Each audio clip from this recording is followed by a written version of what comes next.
Current density start किए थे ना। Yes sir. देखो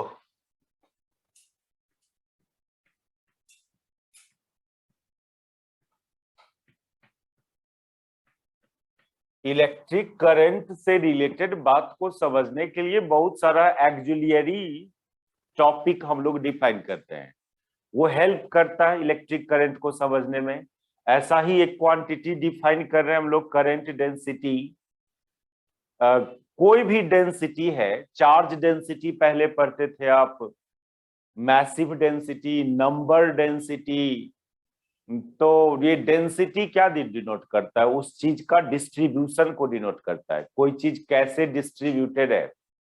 करंट डेंसिटी यानी करंट का डिस्ट्रीब्यूशन कैसा है, कोई एरिया है, उस एरिया पर करंट कैसे डिस्ट्रीब्यूटेड है। Distribution of current on A area को रिप्रेजेंट करता है ये current density. It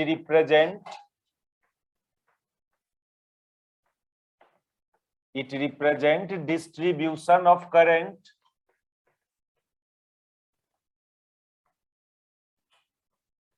on area, और ये एक vector quantity, it is a vector quantity जिसको वेक्टर जे से डिनोट करोगे। और ये दो टाइप, अच्छा इसका डायरेक्शन करंट की तरफ, it is directed towards current. ये सब डिफाइंड बात है, क्यों की बात नहीं करोगे कि क्यों करंट की तरफ हुआ इसका डायरेक्शन, ये एज्यूम्ड बात है। It is directed towards current, और इसका ये दो टाइप का डिफाइन है, दो टाइप का करंट डेंसिटी डिफाइन करते हैं हम लोग। There are two types of current density.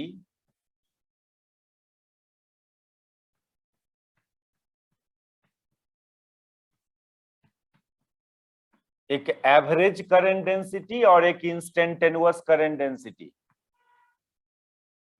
Average current density और एक इंस्टेंटेनियस।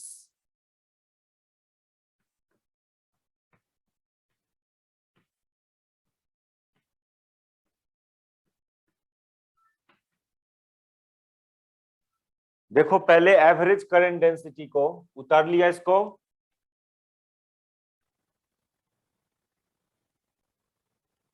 हो गया।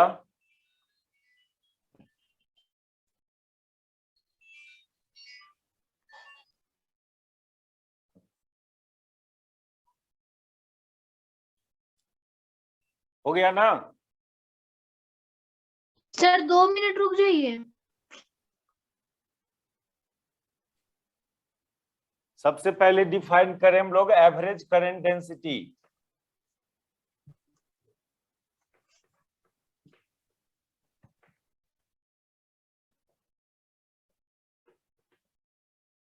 देखो एवरेज करंट डेंसिटी को तो आप जे के नीचे ए भी लगा दोगे, और ये डिफाइन है कैसे? Current, total current by component of area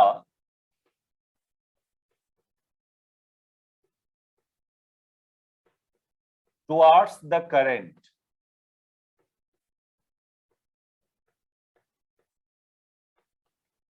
मान लो एक एरिया ऑफ क्रॉस सेक्शन है, ये कंडक्टर है सपोज करो, इसका पूरा एरिया को डेल्टा ए मान लो, डेल्टा ए, और इस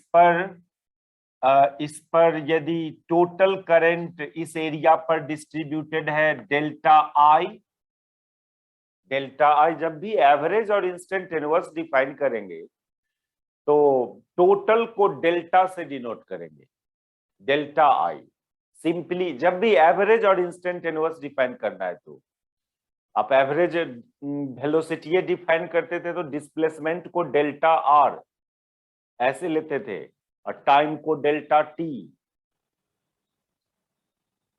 सिंपली टी से डिनोट करना। ये कैलकुलस का ये रूल्स है, कैलकुलस मैथमेटिक्स का रूल है कि जब भी एवरेज डिफाइन करना है और इंस्टेंटेनियस तो लार्ज वैल्यू को, अब लार्ज करंट है तो उसको खाली आई मत लेना, डेल्टा आई लेना। लार्ज एरिया है तो उसको सिंपली ए नहीं लेना, डेल्टा ए से डिनोट करना। ये रूल्स है, मैथमेटिक्स का रूल्स है। लार्ज वैल्यू में डेल्टा लगाना। अब डिस्टेंस को सिर्फ लोग एस से डिनोट करता है, टोटल डिस्टेंस को, लेकिन कैलकुलस का कहना है आप एस से मत करो, आप डेल्टा एस से करो।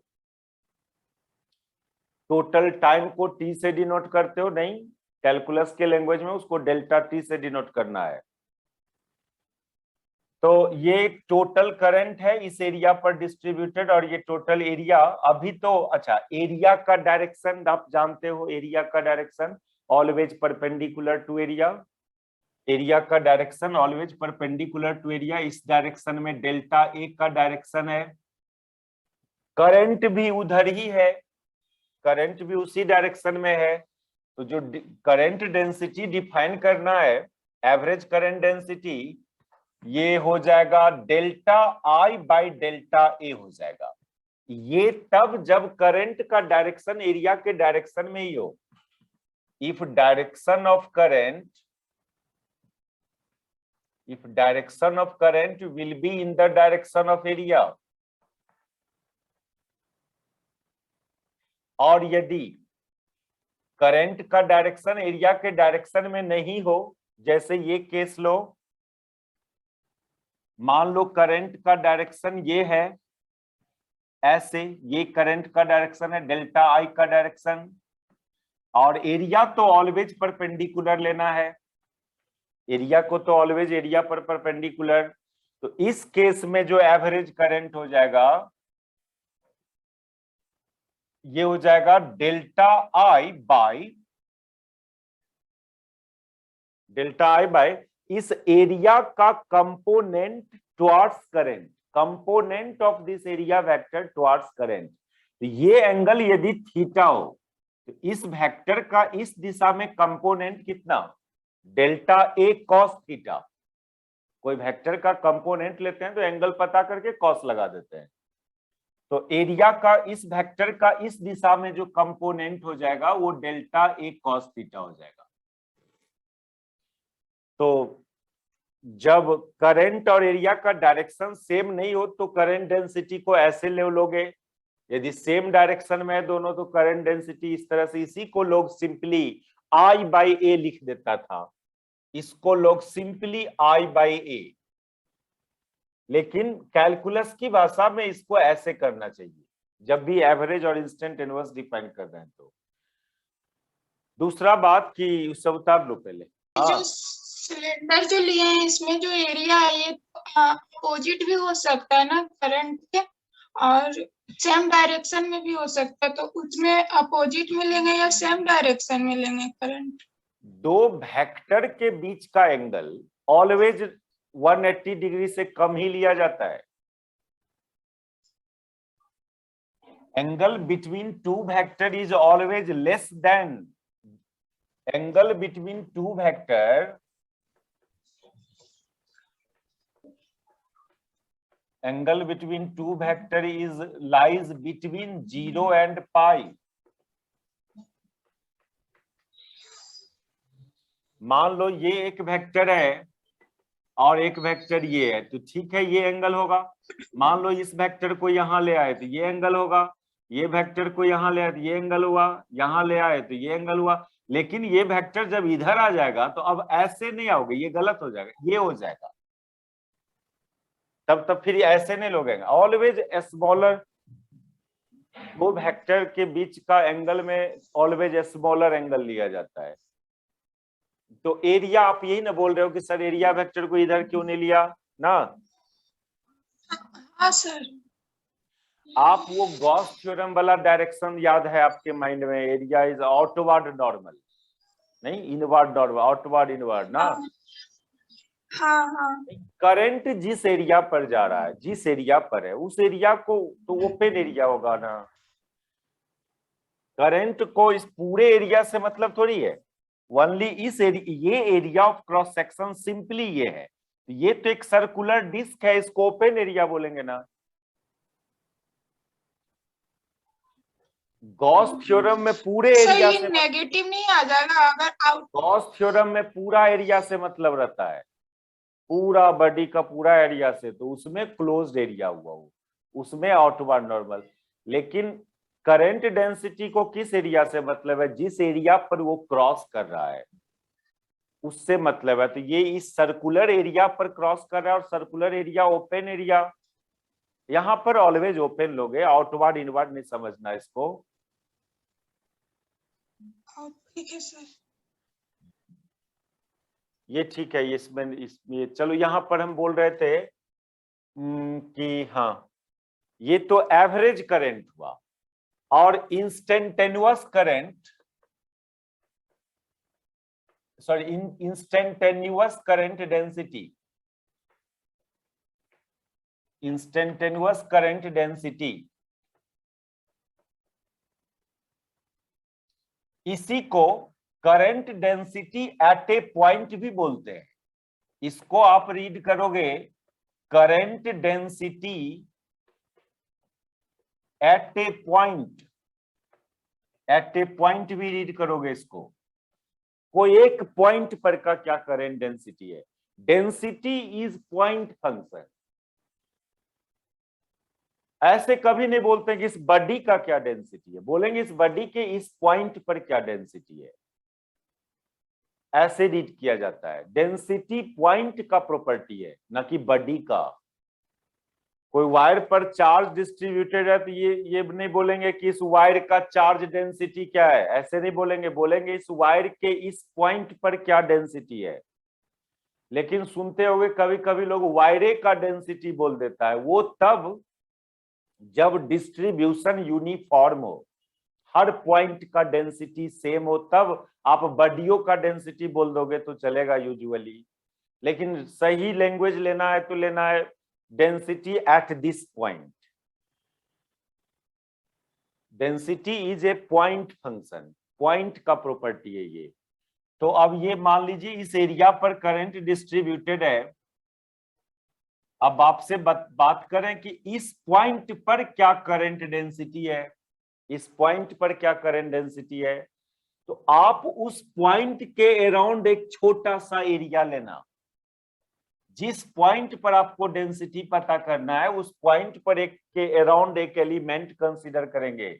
उस एलिमेंट का एरिया मान लो डीए है, उस एलिमेंट का एरिया डीए। इस एरिया पर कितना करंट है, तो मान लो इस एरिया पर करंट डी आई है। देखो जब पूरा एरिया लिया था, ये पूरा एरिया कंसीडर किया था और इस पर का टोटल करंट कंसीडर किया था, तो ये इस एरिया का average current density. N is the density of free electron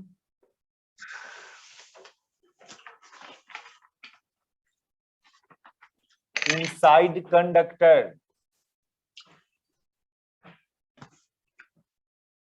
density of free electron यानी number of electron per unit volume, ये समझोगे। Number of electron per unit volume.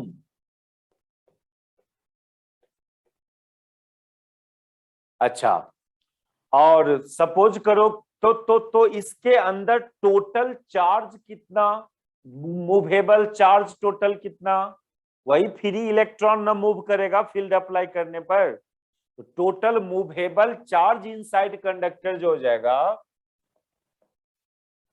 Total movable charge, वही फ्री इलेक्ट्रॉन मूव कर सकता है field apply करने पर। Total movable charge जो हो जाएगा इनसाइड कंडक्टर, क्या करोगे, पहले तो इलेक्ट्रॉन की संख्या निकालो, कितने फ्री इलेक्ट्रॉन है, एक इलेक्ट्रॉन के चार्ज से मल्टीप्लाई कर दो।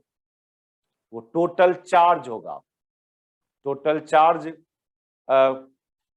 Movable charge inside conductor. तो पहले टोटल इलेक्ट्रॉन निकालिए, तो यूनिट वॉल्यूम में इतने इलेक्ट्रॉन है n। इस कंडक्टर का वॉल्यूम कितना, मान लो ये लेंथ है l और ये एरिया ऑफ क्रॉस सेक्शन है a, तो इसका वॉल्यूम हो जाएगा AL। ये क्या आया, ये आया total number of free electron आया। ये यूनिट वॉल्यूम में small n number of free electron, तो AL वॉल्यूम में इतने फ्री इलेक्ट्रॉन। अब एक इलेक्ट्रॉन के चार्ज से मल्टीप्लाई कर दो, एक इलेक्ट्रॉन का चार्ज का मैग्नीट्यूड E, ये हुआ टोटल मूवेबल चार्ज। और मान लो उसको टाइम लगा यहां से यहां तक आने में T, तो करंट इन कंडक्टर कितना हो जाएगा। If time taken by conduct electron, time taken by electron on going from one end to other end of conductor,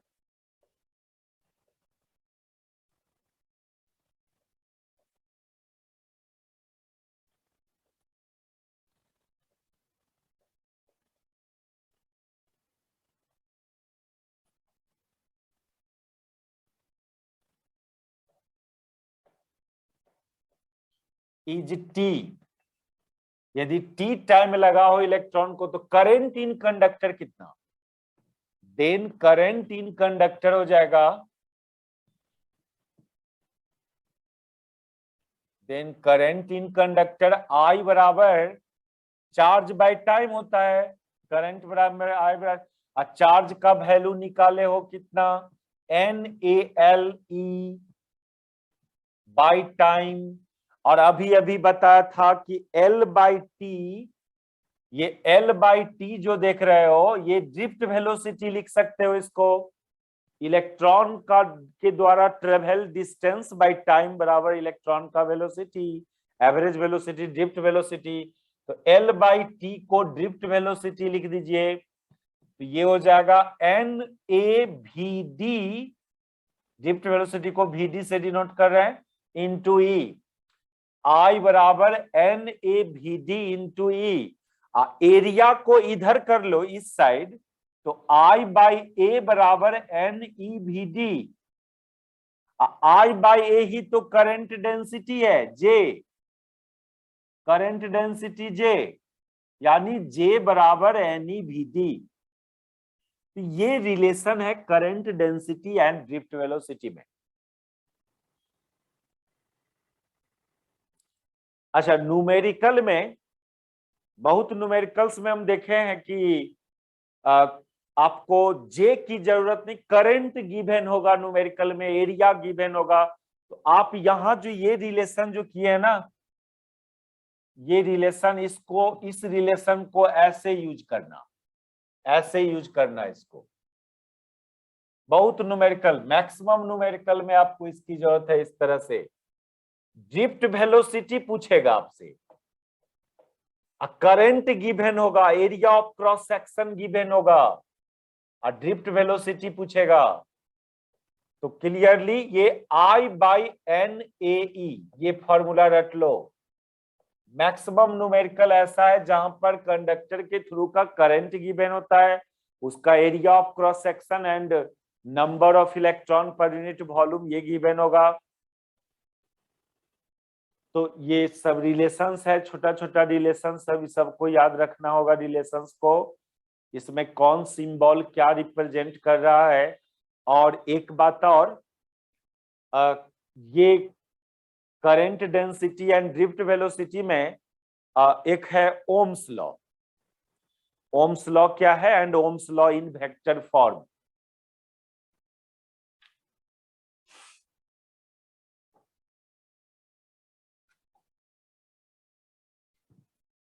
Ohm's law,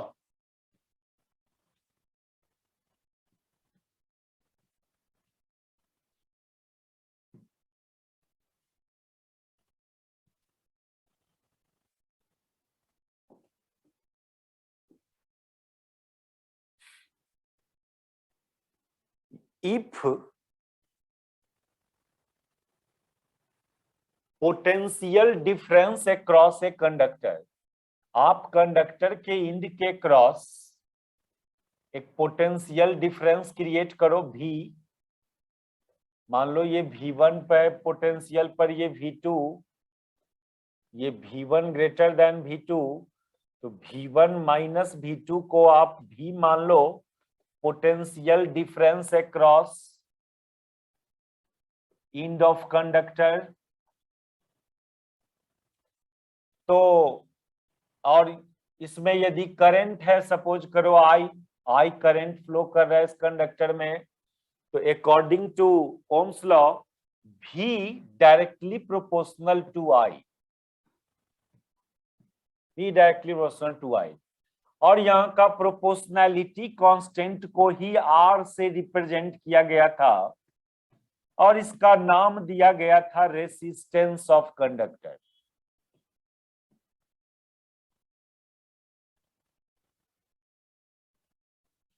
अच्छा, और जो भी कोई कंडक्टर इस रिलेशंस को फॉलो करेगा उसको ओहमिक कंडक्टर बोलेंगे। जरूरी नहीं है कि ये रिलेशन सब कंडक्टर फॉलो करे, हर टेम्परेचर पर फॉलो करे, ये भी टेम्परेचर डिपेंडेंट चीज है।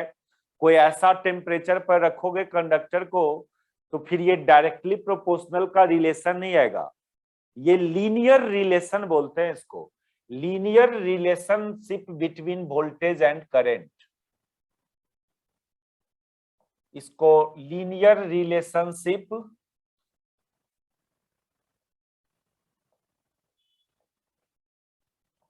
Between voltage and current. Graphically बात करें तो ये समझिए, ये V है, ये I है, तो V and I proportional to, proportionality है, दैट इज ग्राफ है, स्ट्रेट लाइन होगा बिटवीन V एंड I। और यदि हम लोग इस इक्वेशन को एक equation of a straight line समझें,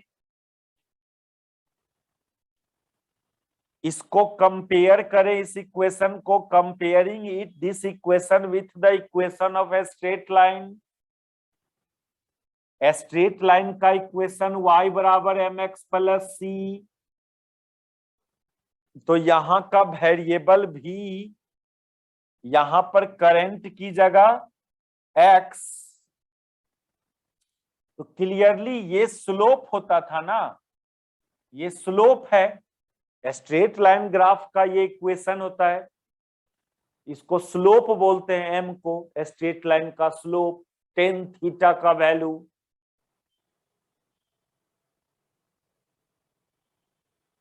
ऊपर मिटाते हैं हम,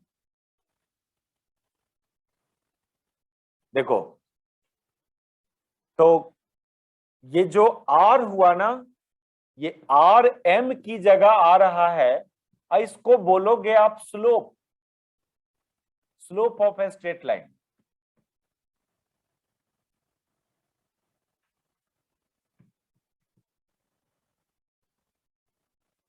स्लोप मतलब tan थीटा का वैल्यू,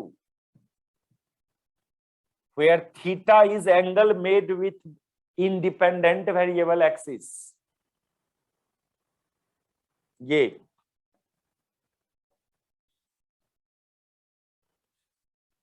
यहां भी डिपेंडेंट वेरिएबल और I इंडिपेंडेंट वेरिएबल, भी डिपेंड किया है ना I पर, भी प्रोपोर्शनल टू I ना, I प्रोपोर्शनल टू भी नहीं ओम्स लॉ, भी प्रोपोर्शनल टू I, भी dependent variable and I independent variable.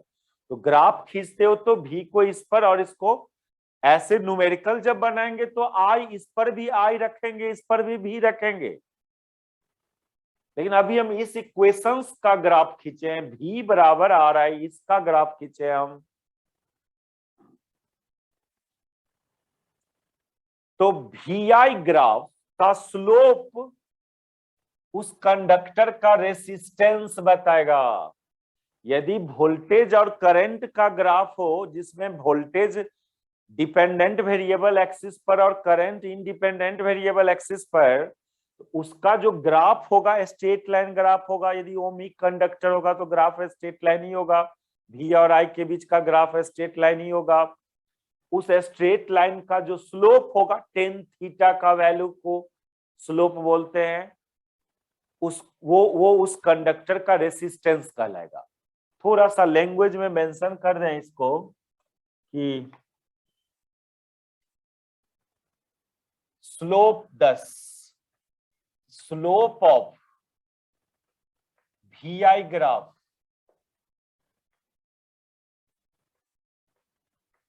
gives resistance of conductor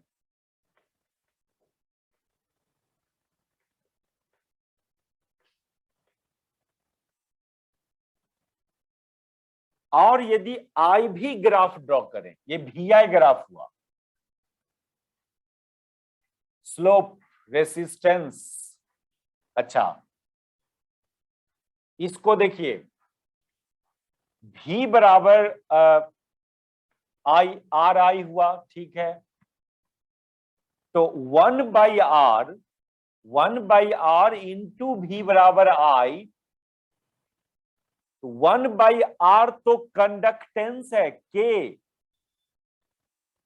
resistance का उल्टा को कंडक्टेंस बोलते हैं, K से डिनोट करेंगे उसको, KB इंटू I, यानी I equal to KB। Here K equal to 1/R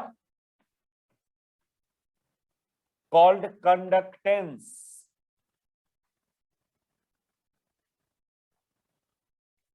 Conductance.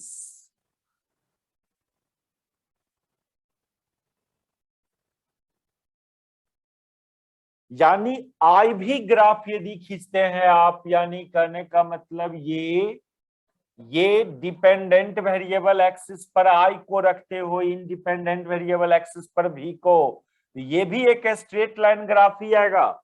I भी ग्राफ